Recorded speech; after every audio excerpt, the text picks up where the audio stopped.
मित्रांनो, मी राहुल भारती भ्रष्ट व्यवस्थेची ऐसी की तैसी या सदरात पुन्हा एक वार आपले स्वागत करतोय. मित्रांनो, काल परवाच महिला आयोगाच्या संरक्षणात झालेला वासनाखंडाचा खेळ उघडकीस आला आणि संपूर्ण महाराष्ट्र हादरले. अर्थात ही बातमीची भाषा होती. महाराष्ट्राला सवय झाली आता. रोज मरे त्याला कोण लढे, रोज मरे त्याला कोण रडे. आयुक्तालयामध्ये कोणतंही असो, अगदी माहिती आयुक्त घ्या, विभागीय आयुक्त घ्या, आदिवासी आयुक्त घ्या, आयुक्तालय, या सर्व प्रकारचे आयुक्तालय जे नाशिक विभागासाठी नाशिक शहरात आहेत, या ठिकाणी एक तर सामान्य माणसाला प्रवेश दिला जात नाही, त्याला हरतूड केलं जातं.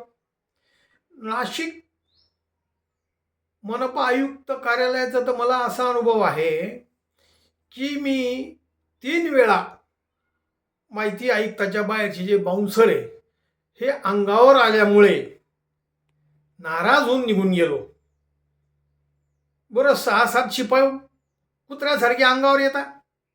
हा विचारतो एक, तो विचारतो एक, तो विचारतोय. या आयुक्ताचा 3 पाठ पीए असतो, तो मध्ये कुठेतरी केबिन मध्ये बसलेला असतो. हे नाशिकचं झालं. हीच परिस्थिती धुळ्याची.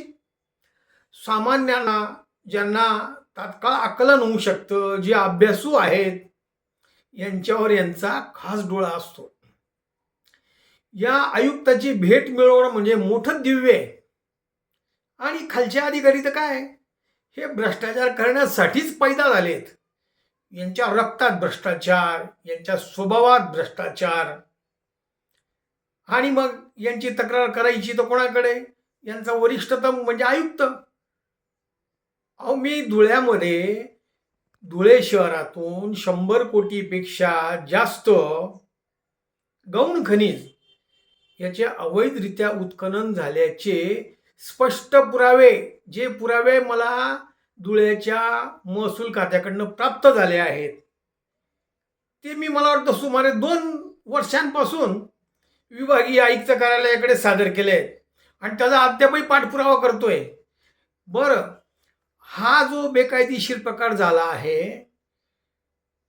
हा प्रकार स्थानिक महसूल खात्याच्या अधिकाऱ्यांनी मला प्रमाणित प्रती दिल्या आहेत.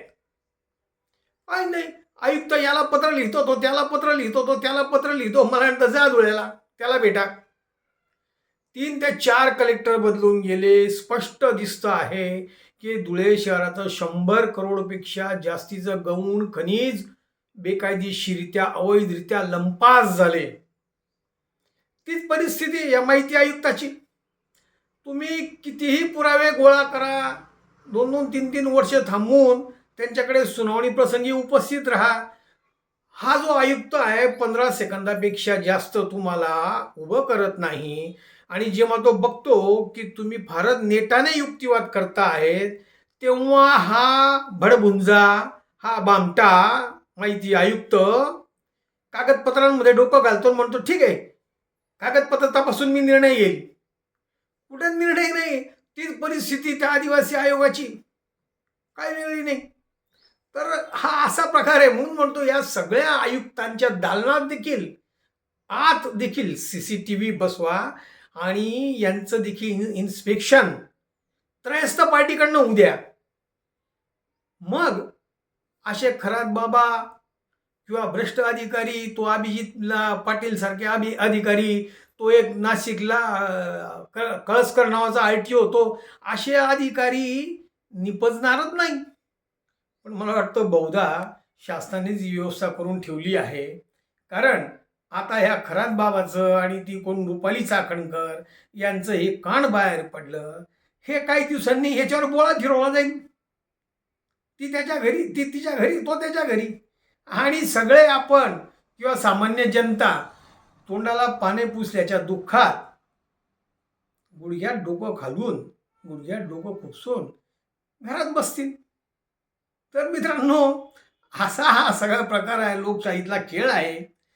माझा हा व्हिडिओ जर आपल्याला आवडला असेल, पसंत पडला असेल, तर या अनुषंगाने काही प्रतिक्रिया असतील सूचना असतील त्यांचे मी स्वागतच करीन. आणि जोडून एक विनंती, माझा हा व्हिडिओ आपल्याला पसंत पडला असेल तर माझ्या या व्हिडिओला जास्तीत जास्त लाईक करून, शेअर करून, माझ्या या यूट्यूब चॅनलला अधिकाधिक सबस्क्राईब करून मला उपकृत करावे ही विनंती. मित्रांनो, इथेच थांबतो. जय हिंद, जय महाराष्ट्र.